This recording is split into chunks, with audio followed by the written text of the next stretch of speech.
TDA story में स्वागत है। लाइक, कमेंट, शेयर और सब्सक्राइब जरूर कीजिए। अब चलते हैं कहानी की ओर। पार्ट 1। कहानी का नाम पति पत्नी। एक दिल छूने वाली कहानी। कहते हैं लोग अपने हैं या पराये, इसकी पहचान बुरे समय में ही होता है। ये कहानी जो मैं बताने जा रहा हूं वो कुछ इसी कहावत पर आधारित है।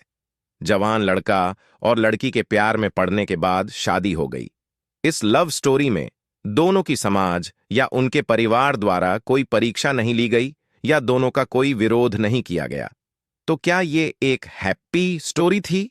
हम पहले पूरी कहानी जान लेते हैं, बाद में ये तय करेंगे। लड़का गरीब था और उसके पास कोई अच्छी नौकरी नहीं थी।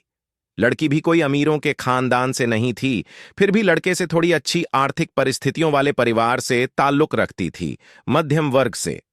शादी के कुछ महीनों बाद ही दोनों के लिए परिस्थितियां कठिन होती जा रही थी।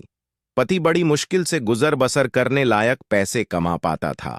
पत्नी भी परिस्थितियों को अच्छे से समझ रही थी, इसलिए वह कोई ऐसी डिमांड बिल्कुल नहीं करती थी जिसे उनका खर्चा बढ़े। एक दिन सुबह सुबह पानी ने अपने पति से कहा, देखिए जी, मेरी हेयर क्लिप टूट गई है। अगर हो सके तो एक नई खरीद कर ला कर दीजिए, क्योंकि मेरे बाल काफी लंबे हैं और बिना क्लिप के उन्हें संभालना काफी कठिन हो जाता है। पति पहले तो चंद सेकंड तक कुछ नहीं बोल पाया। फिर उसने पत्नी से कहा, मैं तुम्हारी हर इच्छा पूरी करना चाहता हूं, लेकिन तुम फिलहाल हमारी जो कंडीशन है उससे भली भांति परिचित हो। देखो, मेरे हाथ की घड़ी कई महीनों से बंद पड़ी है, मैं उसे भी ठीक नहीं कर पा रहा हूं। अब तुम ही सोचो, मैं तुम्हारे लिए नई क्लिप कैसे खरीदूंगा?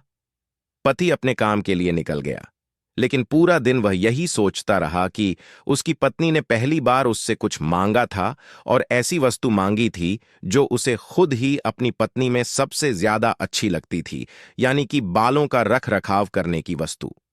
पति को उसकी पत्नी के सुंदर घने बाल बहुत पसंद थे और वह उसे क्लिप लाकर देने के बजाय उसे अपनी मजबूरियां गिना कर आया। दूसरी तरफ पत्नी को भी काफी अफसोस हुआ। वह सोचने लगी कि वह तो अच्छे से जानती थी कि उसका पति कितनी कठिनाई से खाने पीने के लिए पैसे कमा पा रहा है, उसको नई क्लिप के लिए नहीं कहना चाहिए था। शाम को पति घर पर लौटा तो उसके हाथ में एक नई क्लिप थी। उसने खुशी से अपनी पत्नी को आवाज लगाई। जैसे ही पत्नी उसके सामने आई तो उसे पत्नी में कुछ बदलाव नजर आया। ध्यान से देखने पर उसे पता चला कि उसकी पत्नी के लंबे लंबे घने बाल अब छोटे हो चुके थे।